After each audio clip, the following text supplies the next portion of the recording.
this panel is called Reporting on Civil Unrest this Election Season. So to make sure that I do not mess this up, I'm going to read a little script to lay the groundwork on what this panel is. And first and foremost, hello, my name is Tahit Chappelle. I will be the moderator of this panel. I am a project manager for Free Press. We are a media policy and media advocacy organization that is fighting to reimagine journalism's future, a future that holds news outlets accountable for their coverage and ensures our communities are represented accurately across all media platforms. We also do a whole bunch of other advocacy and policy work as well. So if you check us out at freepress.net, I think you'll enjoy the work that we are doing. I'm very excited to facilitate this conversation today. And to set the stage, I'm going to give a short little brief synopsis from an article that I found really important that ties all this together from Harvard's Shorenstein's Center on Media, Politics, and Public Policy. It goes like this. White supremacists who believe in the generic superiority of white people of European descent often target social minorities based on their race, religion, or sexual orientation. Between 1990 and 2018, more than 217 people died in ideological motivated attacks by far-right extremists in the United States, according to the United States Extremist Crime Database maintained by the National Consortium for the Study of Terrorism and Responses to Terrorism at the University of Maryland. More than 3/4 of these deaths were caused by white supremacists. White supremacists and other far-right extremist groups are among the greatest threats to US domestic security, the FBI and Department of Homeland Security wrote in an unclassified joint intelligence bulletin in 2017. And that is the end of the synopsis. So, as we begin the 2020 election season in earnest, and our country continues to confront state violence against Black people, we must examine how media narratives can amplify, confront, and expose white supremacy, racism, and white fear. What are the responsibilities of the media in covering police brutality, systemic racism, and the spread of violent narratives coming straight from the White House? How are these issues connected? And what is the role of platforms and news media in confronting lies and false information that proliferate online, including that which comes from official sources? How do you do this without amplifying, creating outrage that fuels hate movements? So this is the purpose of our discussion today, and I'm excited to have our panelists dive into these topics.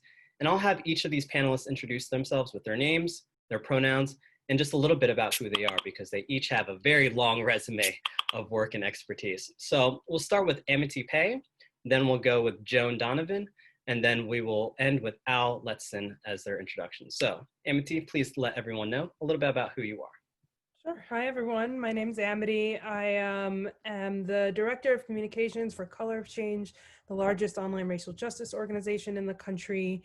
With Color of Change, we do a ton of work around narrative and how we talk about things like protests and racial justice. And we campaign on everything from tech accountability to criminal justice to stuff in Hollywood. And so happy to be on this call. Before I worked with Color of Change, I was a reporter. I was on the Black Youth and Social Justice beat. So chased a bunch of the Black Lives Matter protests, Occupy protests, and have a lot of experience actually reporting myself. And I will pass it over to Joan. Sorry about that. Looking for the mute button as always. Joan Donovan, Research Director at Harvard Kennedy Shorenstein Center, and personally have been following the work of Free Press for years and was very lucky to be able to join the board last year before everything went awry. But very interested over the course of my career in communication infrastructure, nerdy, boring shit about the technical details of things, you know, how they all connect together.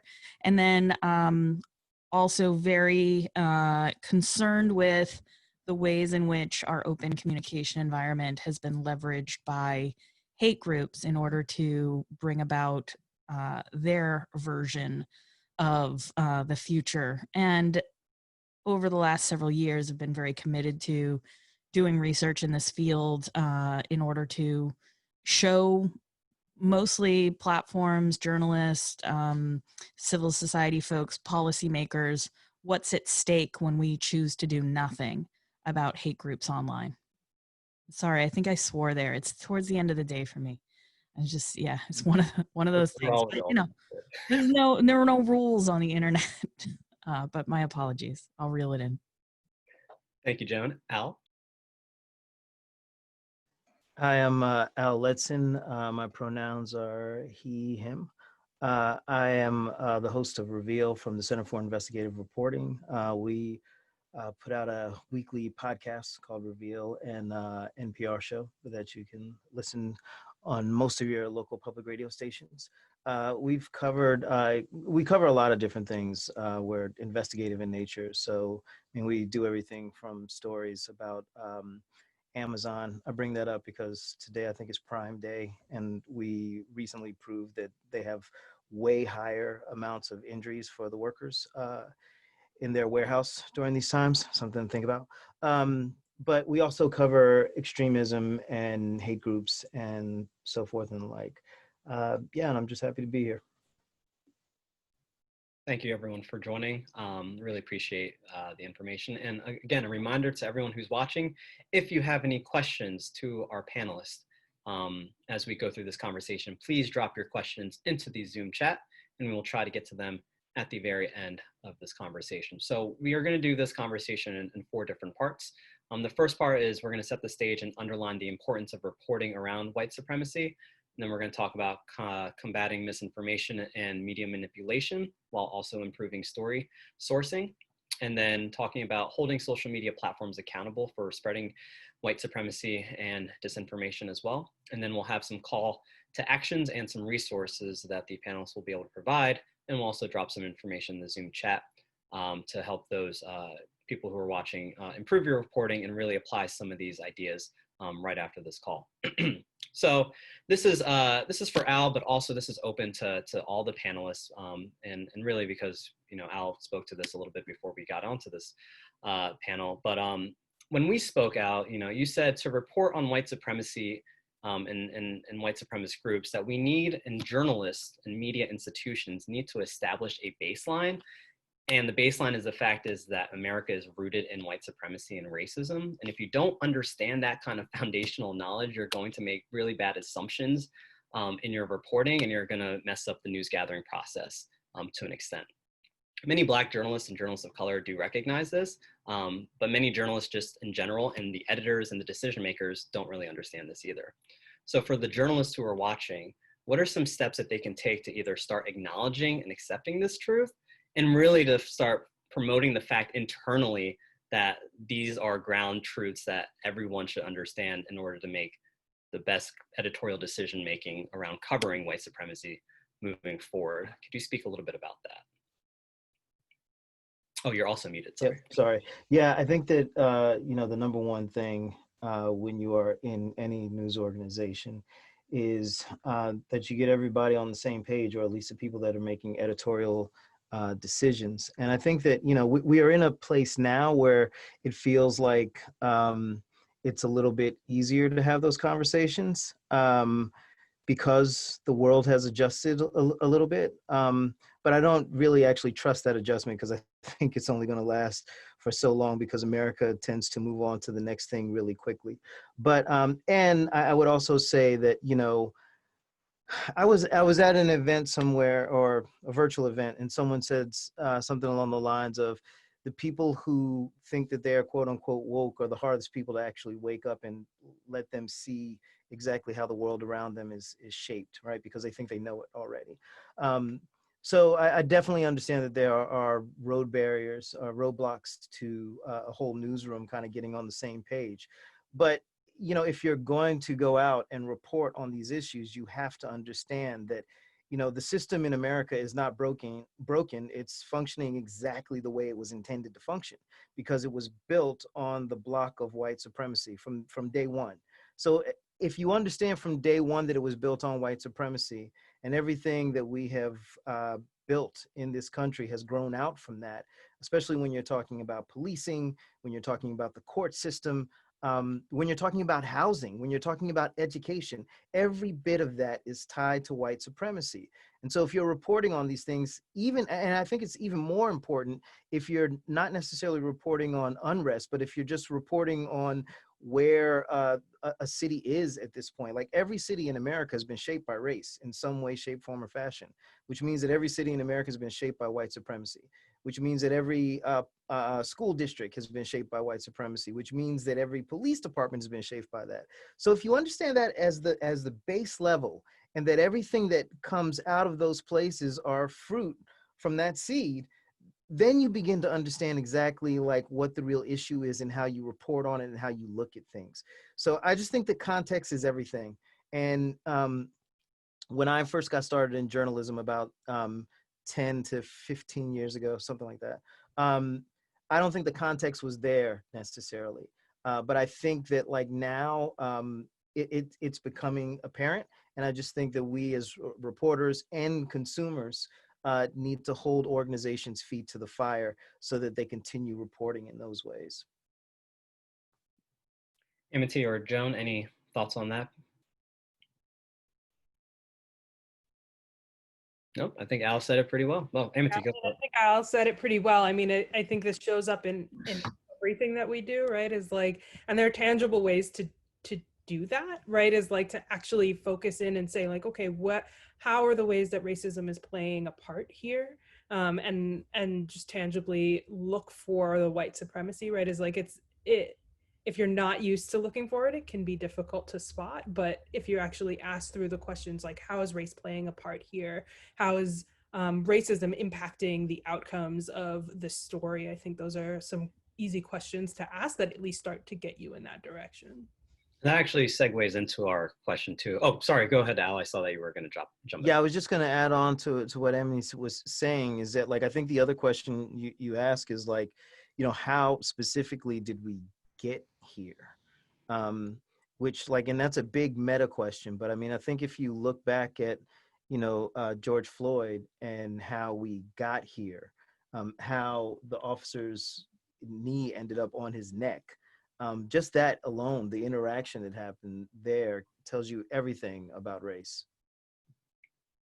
And Joan, sorry, I saw that you went unmute, so. Yeah, I think it's really important historically that we also think about how journalists have been trained and how one of the vulnerabilities here that journalists don't realize that strategic white supremacists are playing on is their impulse to go straight to the source, right? A journalist is, you know, this group is being, you know, at this event, let me go interview them, right? And time again, if you look back in history at the ways in which the Klan and other strategic white supremacists thought about communication strategy, the press played an important role. They were always trying to get press to come to their events. They were just the idea of a cross burning, who is it for, right? Was to invite press in to get these, you know, front page images that had this really negative impact on audience of just, you know, broadcasting and the terror that these groups were staging. And in our recent history now, you know, in the lead up to Charlottesville, you know, journalists were letting white supremacist groups name themselves. So if you felt comfortable calling yourself the alt-right, but as a journalist, you didn't feel comfortable like calling them white supremacists, we needed to ask the question why. And there was a very big split between Black press and white mainstream outlets that refused to call it what it was. And that's different from, I think, also reporting on things that are outcomes of white supremacist style policies or white supremacy as a structure. But when you're dealing with like noxious white supremacists and you're a journalist and your impulse is to go, you know, hand the tape recorder over and say, so tell me, are you really a racist, right? We just know that doesn't work. And yet that's the thing that some of these groups leverage in order to keep getting into the news. And vernacular is something that we are going to discuss a little bit down the road in this conversation. Amity, you mentioned questions, and this was going to segue into one of the next questions is, how can we talk about methods that journalists can employ to connect white supremacy, racism, and violence together? We all know that they're interconnected, but what are some methods that journalists can be using to show that these are all things that are connected and they're not randomly suddenly popping up into a community and causing chaos, and that they're not suddenly causing people to create violence in a community? How can journalists employ their tactics so that everything is connected and not really siloed? And this is for everybody.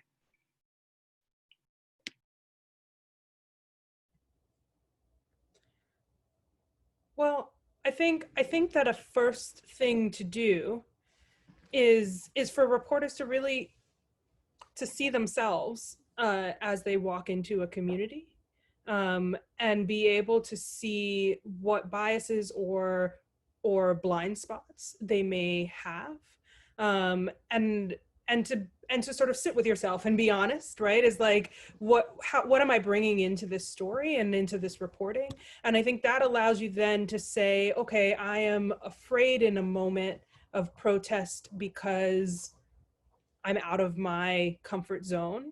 Here are the reasons why. I understand that. And then you're actually able to see other people for who they are and what is actually happening, outside of your own experience. I feel like that is a really big thing that I have said over and over to reporters every time I talk about reporting, but is really important to be able to also then to sort of zoom out and see white supremacy and how it is impacting a story that you're covering. Al, Joan, any thoughts on that before I move to the next question? Yeah, I agree wholeheartedly, and I think that I'm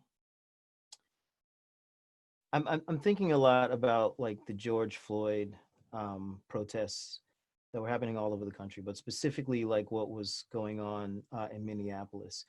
And so many reporters were focusing on property damage and those issues.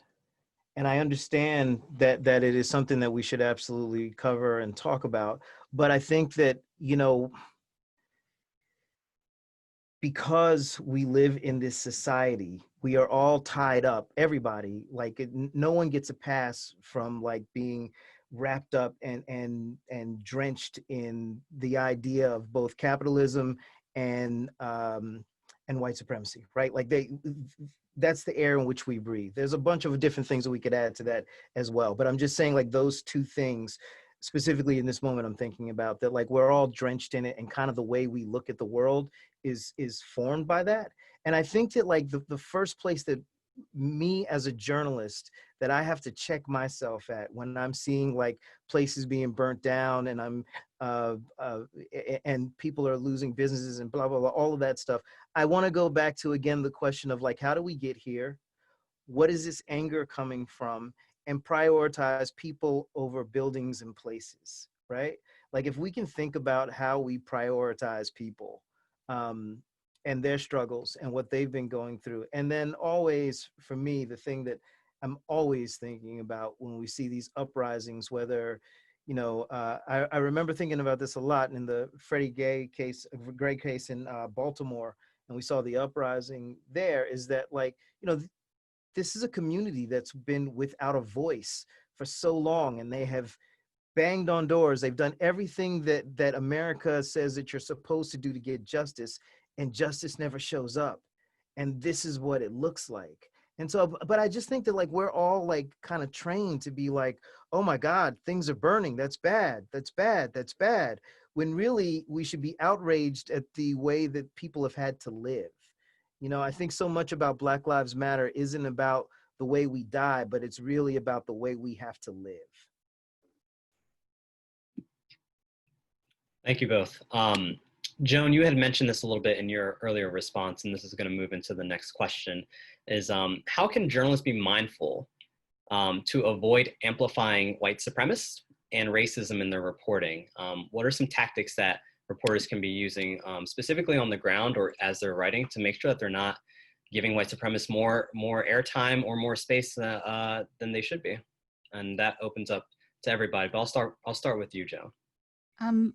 It's a really tricky question in some respects, because There's a duty to inform your communities about organizing in these groups, but there's a moment when the organizing is either happening in plain view, and the story that you tell about that kind of organizing shouldn't be like, just look at these naughty white boys, right? These bad guys, right? It should really be a story about lack of accountability of platform companies, lack of and sometimes overt coordination with sometimes lack of investigation on law enforcement's part, and sometimes overt coordination with law enforcement. There should be there should be stakes to the story that you're going to tell that aren't just stories about boogeymen. And I say that like taking to heart what Alice said, where there's been communities who have struggled to be heard for so long, and I don't know why journalists don't have a repertoire for dealing with movements by now, where they don't get caught up in the outside agitator narrative, or the like, look at this tiny counter protest, let's make a big deal about that and not focus on the thousands of people that are marching in the streets on the other side of the protest. And so I do think that the old adage of it bleeds, it leads actually leads to really poor content and really bad support when it comes to carrying your audience through a story.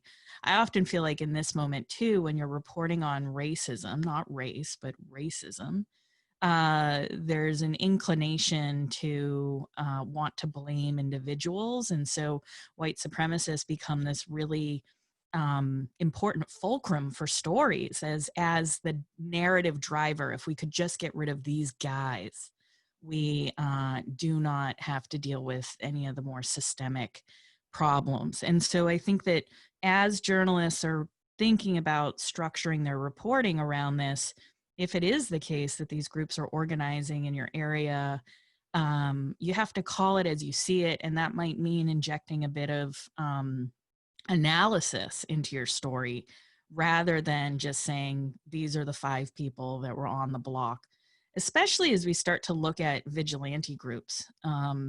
There's been talk about not even calling these groups that are organizing in these reopen protests as militias, because that gives them an air of legitimacy related to the Constitution, and confusion, of course, in America about what it means to maintain a well-regulated militia. It doesn't mean you and your friends get to carry a bunch of giant guns through downtown and police protests on your own. It doesn't mean you get to set up a traffic stop in your area and decide who gets to come in and who doesn't. But these are the things that we've been seeing happening in American cities over the course of the summer. And so it's really important that journalists use specific terminology that is understood, and then also think about the implications of just of using terms that maybe the public understands, but also carries with it a sense of valor and justification for those kinds of actions. And if what white supremacists are doing in your city or town is illegal, you have to name it and call attention to it, and try to get others in your area to take accountability for that. Can I just add on to what Joan said? Joan, like, that was brilliant. I agree, like, every bit of it. The idea that you said, though, about that, it's easy to focus on these white supremacists because it feels like if we could fix these guys, like, the problem is fixed. And I think that is just such an important thing to bring up, because the issue here, years ago, in 2016, I think, I interviewed Richard Spencer. And, this is like when he was trying to rise, and be like a hip think tank or whatever. And the goal of that interview was to, like, pull the mask off and basically show exactly who he is. But the issue, the things that Richard Spencer believes in were the things that a lot of liberal whites believe in all over the country. They just don't think of it the same way they don't speak it the same way Richard Spencer does. Richard Spencer wants Black kids and white kids to go to different schools. Richard Spencer believes that like we should have segregated neighborhoods. All of these things that like when you challenge people, it's actually the fabric of who we are. It's just that it's easier to paint Richard as a bad guy instead of looking at society as a whole as being the issue at hand. And I think the other thing to think about when we are talking about reporting and white supremacy is that we are consistently writing and podcasting and for the default human being, which in America is a default white man. And if we are constantly telling stories to that default human being, then we are missing all the context and all the richness of a real conversation that we could actually have. Like, I am more interested in having conversations about white supremacy and what it looks like to people of all colors so that we can all understand it, we can all engage in it. But I think that, you know, far too long, it's just really easy that we do it for, like, you know, the standard listener, right? And that standard listener in radio terms tends to be a white man.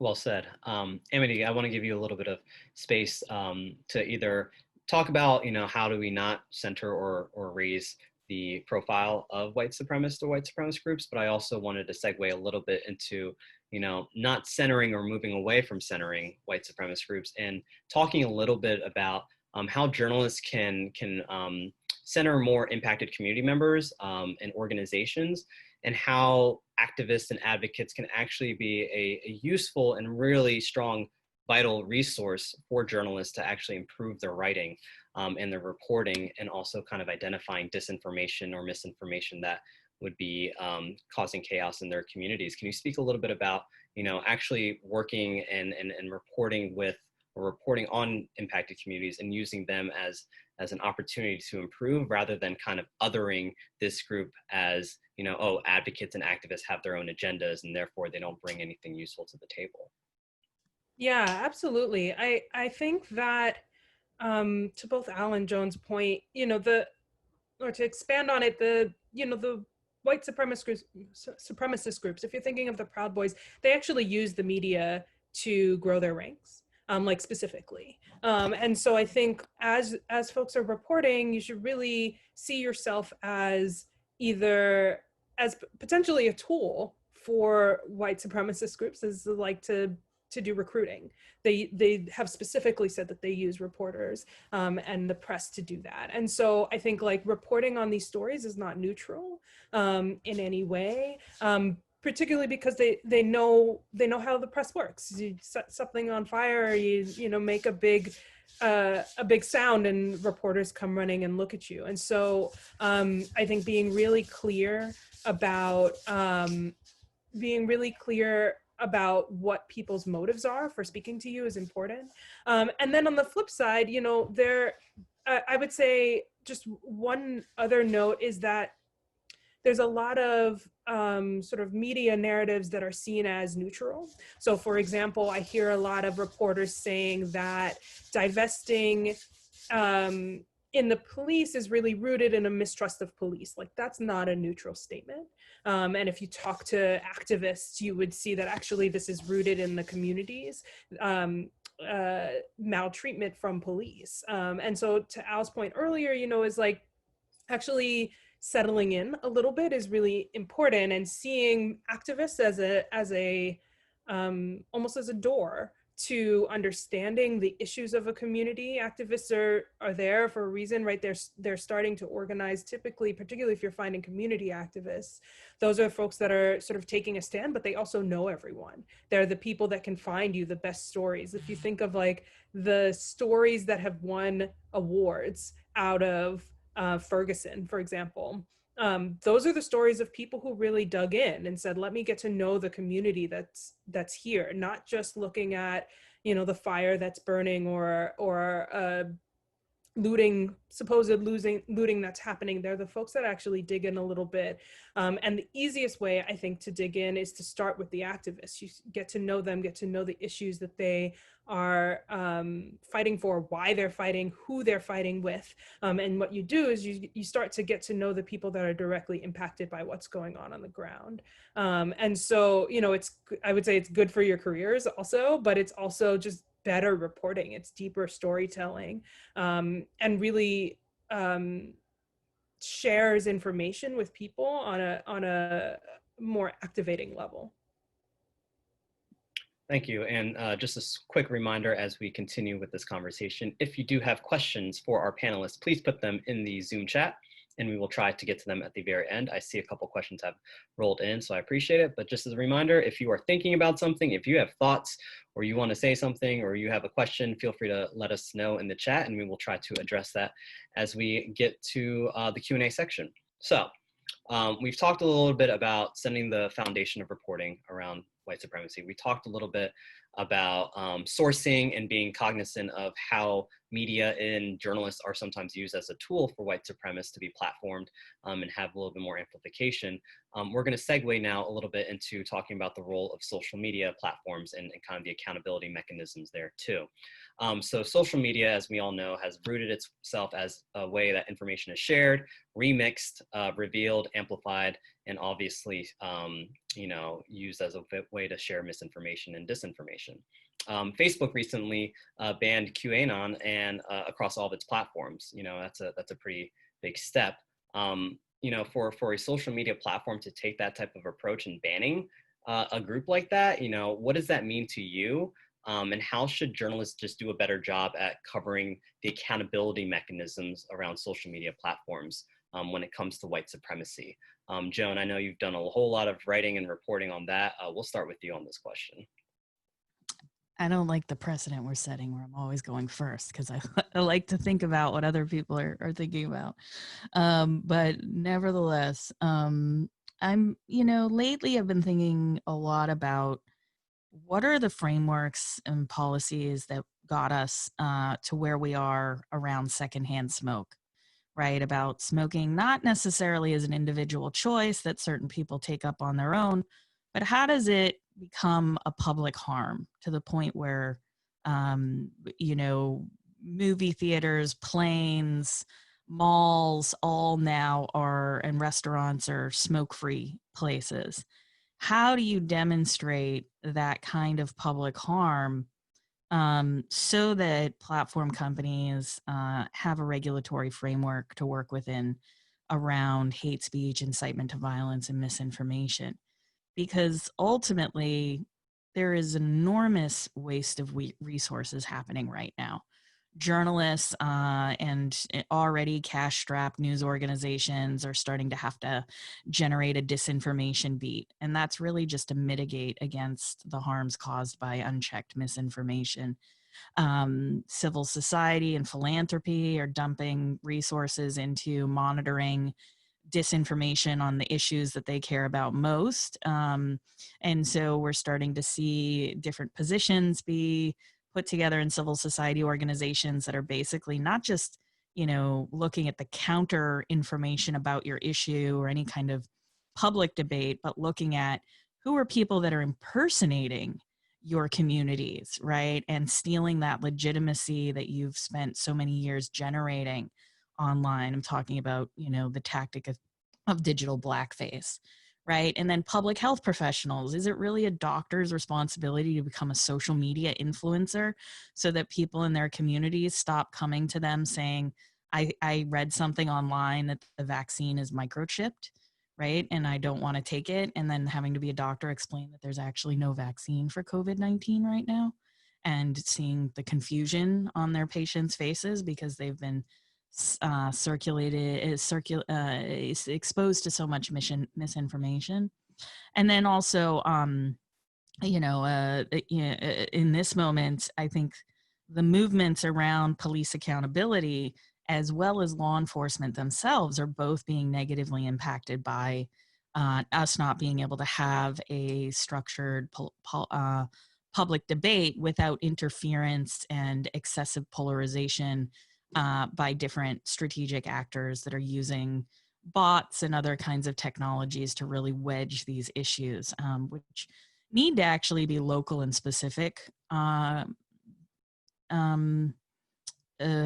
conversations, right? There's not going to be any federal policy on policing that is like really going to deal with what we're dealing with here and have been dealing with for several decades. And so I think that platform companies are not going to solve this on their own, and it's going to be up to journalists, civil society, researchers to pressure policymakers to think about, well, what are the harms caused by these, by unchecked misinformation and hate speech, and allowing militias and other groups, vigilante groups, to organize on these platforms, and then producing a different kind of accountability. Because I could talk to you all day long about, well, if they turn this knob and turn this dial and shut off these groups, like maybe it'll work. But what we know about disinformers and media manipulators is they are really good at adapting to any kind of technical change. We need a broad policy change that's really going to move the issue out of the design talk and into a framework where we don't expect others to take the responsibility for this kind of really amplified hate. Amity, I want to give you some space too to mention there's a campaign, Change the Terms, that is basically trying to do some of what Joan mentioned. Can you let our viewers That was my know? setup for Change the Terms, which is like, Yeah, and we've got a coalition. Yes, so for our viewers who do not know anything about Change the Terms, feel free to let everyone know. Yeah, well, so Mike just put the link in the chat, so thank you, Mike. But yeah, we have a big campaign. White supremacists are using online platforms for hate, and Change the Terms is really about holding the social media platforms to the fire, like making sure that they don't allow white supremacists to, one, skirt all of their rules. They have all these rules that say that social media space is supposed to be safe and well regulated, and it's just not. And so we are wanting to make sure that they're not giving free sort of platforms to white supremacist groups that are targeting Black and brown people specifically. And so, yeah, check out Change the Terms. We've got a ton of campaigns that are under that. We just saw Google just kicked the Proud Boys off of their platforms. But really, like Joan said, we need that type of response, but we also just need oversight. We need people to make sure that actually these rules are upheld and that people aren't allowed to create this space for hate in the first place. And so that's what we're really working on. Thank you both. We're going to move into the last section of the questions, and then we will get to the Q&A. But for the last last question here, stand back and stand by. And those were the words that President Trump said. Instead of condemning white supremacists like Proud Boys, he said, stand by. I think everyone who's watching this knows that the types of violence that we've seen may only get worse as we get close to Election Day and on Election Day and after election. What should journalists be doing now to kind of prepare for day of election coverage? What should they be looking for? What should you be researching? What types of relationships should they be establishing now leading up into the election to really be able to report adequately? I'll open that up for the entire group.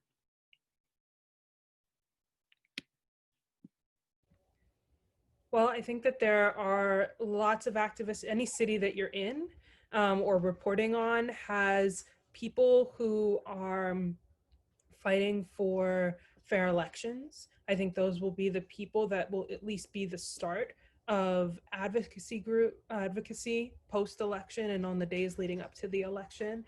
And so getting to know those people now will mean that you're able to cover whatever happens. Who knows what that's going to be? I mean, I think we can certainly expect mass protests from the right or the left or both, but actually finding the folks that are speaking up now will give you access to the people that are preparing to respond no matter what happens. Then I think there's also a piece here of like doing some of the work on yourself to prepare, right? Is like if you're in a community and asking those questions that Al and I highlighted at the beginning of this conversation, and asking yourself where maybe your blind spots for reporting, and sort of digging into those. You have the time now, and you're not going to have it when some crisis pops off, and so spending some time on that now is really important. I think someone shared the Color of Change's narrative work that we've done. I think this is also a moment in preparation that you really should challenge some of the sort of automatic things that you see in your writing a lot. So if you see yourself saying that, so for example, people are dying from COVID.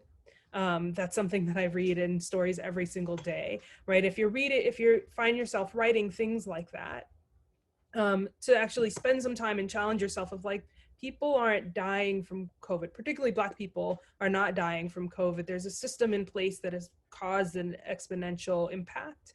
And actually looking at that means that you're reporting when COVID rates go sky high during the election, or when there are protests during the election in so-called vulnerable communities. Like, communities aren't vulnerable, they're attacked.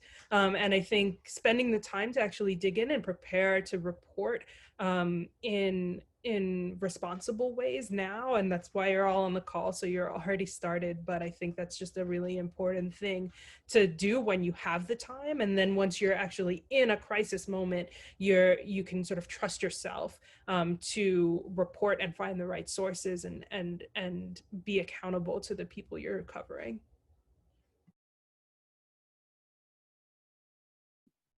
Al, Joan, any thoughts before we move into the Q&A section?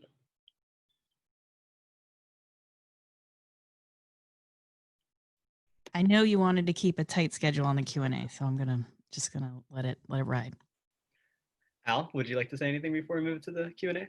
I thought Amity was perfect. Excellent. Well said, Amity.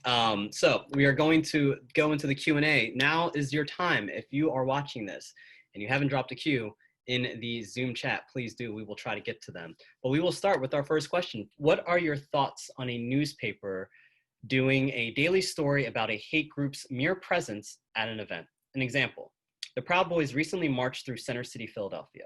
Our newsroom has gone back and forth on this conversation about covering their presence versus not giving them airtime. We ended up doing a basic story just saying the Proud Boys marched through the city today, no violence broke out, but here's who they are. Do you think the fact that they marched through should be covered, and how do you do it if editors won't give enough space or time to give a solid analysis? Should those small events be ignored or be held and used for a future analysis type story? I will open that up to the panelists. So I think one of the questions that come from Al and Amity's analysis here is something you should pose yourself, which is, if this were Black Lives Matter police accountability protests, if this were a protest about getting masks for the elderly in your community, would you cover it, right? Is it newsworthy in other contexts to cover people marching through the city? And thinking about the ways in which these groups utilize fear in order to get coverage means that you are just spreading that kind of outrage to your audiences. And I think it's important to send a reporter. I think it's important to document. But if it is a nothing burger, don't make it a something, right? And so the journalists have to think about this like a beat, which is, there are going to be some sunk costs here. There are going to be times when you went and nothing happened, and you just have to say, well, nothing happened. Thank goodness for that, and move on. And if you are going to do a kind of feature about these kinds of groups organizing in your city, try to find those impact stories, try to find people that have been, harassed and beaten up outside of, bars and other places where these people like have instigated violence, and try to tell those stories about folks in your neighborhood that are not, are harmed by this kind of organizing. But by and large, these groups use marches just to, you know, create that controversy. Their mere presence isn't necessarily newsworthy, though. Do any of our other panelists want to jump in, or did Joan do a pretty solid job? General thoughts on how to cover white supremacist groups organizing in the communities. The people at the Inquirer were wondering if they've done too much to amplify their message. Where's the line between communicating to their readers that this is a harmful group and they're walking around in public threatening people, and serving as simply a tool for their own recruitment? How do you, I guess, distinguish the threshold? I think, Al, you might have mentioned this too, kind of distinguishing the threshold of when to cover and when not to cover. But I'll open that up, that conversation or that question, to everybody. So I don't work for a newspaper. I've never worked for a newspaper, but so I have never really done daily coverage. I mean, Reveal, we cook something for a while and then we put it out. We have a lot of things cooking, so we're pretty consistent, but it's never like a daily coverage type thing. When I'm thinking about like how to cover white supremacists in these movements, I think, whenever you're interviewing a white supremacist, you have to understand that you are making somewhat of an exchange, that even when you are exposing them for who they actually are, they're still using whatever press that you put them in as promotional opportunities, right? That's why a lot of white supremacists are so happy to talk to reporters, because they understand that it's helping their brand, even if they are maybe giving a little bit of the game away, right? But for them, it's like a recruitment tool. And I think that also, like, if you understand, again, that the baseline of America is white supremacy, then that just makes total sense. Those two things like work together, because it's where we're coming from. So I think about, like, when you're engaging with these people, what specifically is your goal? If your goal is to tell people, like, these people are coming to town and they will cause harm, then I think that it's really important that instead of concentrating on the people who are going to cause harm, to put the spotlight on the people who will be harmed. And also, like, I was talking to a member of the clergy who's an activist in Oakland, and we were talking about the marches of white supremacists or whatever, and he was saying that his community had been asking law enforcement to take it seriously, and his point to me was that white supremacists have a record of what they've done in America. We know what happens when these people come to town. It's not like, oh, what's going to happen? We know. We absolutely know it. So I think that, like, one of the things that I would do in that instance is I would think a lot about the historical reference, like put it all in context. Like, yeah, these guys may have a new name. They may organize different. Maybe they're not wearing hoods anymore. Maybe they're, acting like hooligans or whatever, but it's all the same thing. And we've seen it before, and we know who's going to get hurt. So let's go to those communities and amplify those voices. You still have to, like, name what it is and explain it to people a little bit. But it's a very different thing if you are putting your focus on the people who are going to be harmed than putting your focus on the people that are coming to do the harm. Yeah, I couldn't agree with that more. I think that is spot on.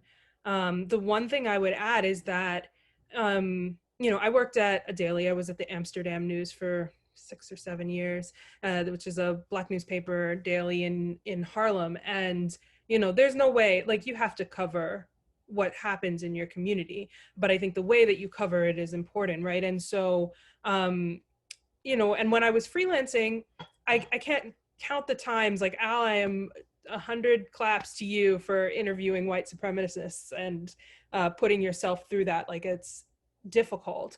And I can't name the times that I would be covering a Black Lives Matter protest and some editor would tell me like, call the local KKK as a balance, right? It was like, they're like, oh, find the other side of the story. And so I think for y'all in Philly, it seems like what the question is, what is the other side of the story? I think Al is 100% right. It's the people who are being impacted, who are meant to be afraid. I think there's also this piece of, no one can hold a Black Lives Matter protest right now and reporters not call the police and ask the police what they think about this protest. And so there's a question here of like, who is the opposite, or who holds the reins of this white supremacist group? Like, who is actually the person in power that can get them what they want, and or block them from what they want, and calling that person. And I think then you get a deeper story, right? Does your city support these people? Are they coming from somewhere else? If they are, where are they coming from? Does the police force support them? What is the response going to be when they arrive? Those are questions that I think can deepen your story significantly.